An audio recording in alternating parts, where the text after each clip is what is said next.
बिहार पंचायत चुनाव में इस बार क्या बदलने वाला है, मंत्री ने बताया पूरा प्लान। बिहार में इस साल के अंत तक होने वाले पंचायत चुनाव को लेकर के एक बड़ा अपडेट सामने आया। राज्य सरकार की ओर से चुनाव को लेकर के तैयारियां तेज कर दी गई है और अब पंचायत चुनाव को लेकर के कई अहम जानकारियां भी सामने आ रही। खास बात यह है कि इस बार चुनाव प्रक्रिया में कई बदलाव देखने को मिल सकते हैं, जिसका सीधा असर पंचायत प्रतिनिधि और आम जनता दोनों पर पड़ने वाला है।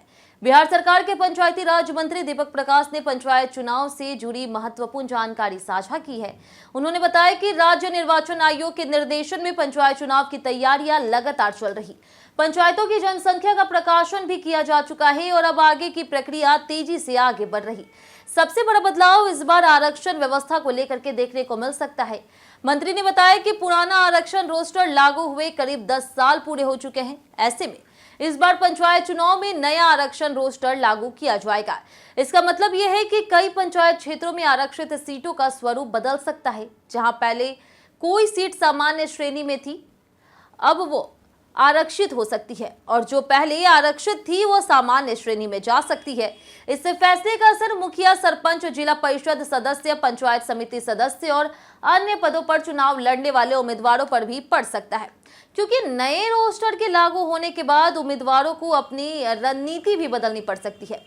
अब बात करते हैं चुनाव प्रक्रिया की, तो इस बार बिहार पंचायत चुनाव पूरी तरह से तकनीकी रूप से पहले की तुलना में और ज्यादा आधुनिक बनाया जा रहा है। मंत्री दीपक प्रकाश ने कहा कि पंचायत चुनाव मल्टी पोस्ट ईवीएम के माध्यम से कराए जाएंगे।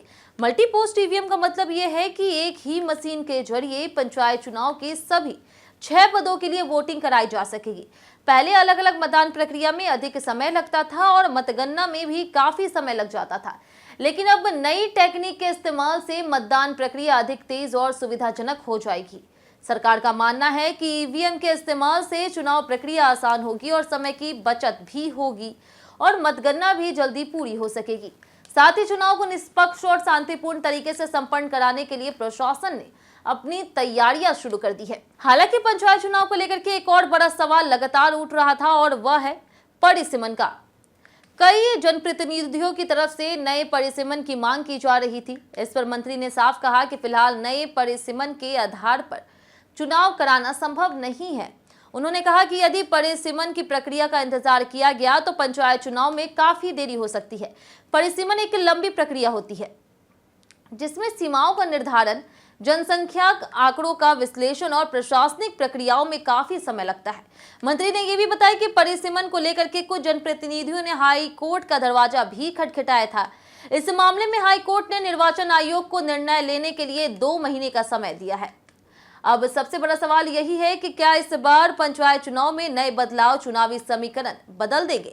नया आरक्षण रोस्टर, मल्टी पोस्ट ईवीएम और परिसीमन को लेकर के उठ रहे सवाल आने वाले समय में बिहार की पंचायत राजनीति की तस्वीर बदल सकते हैं। अब सभी की नजर राज्य निर्वाचन आयोग के अगले फैसलों पर टिकी है।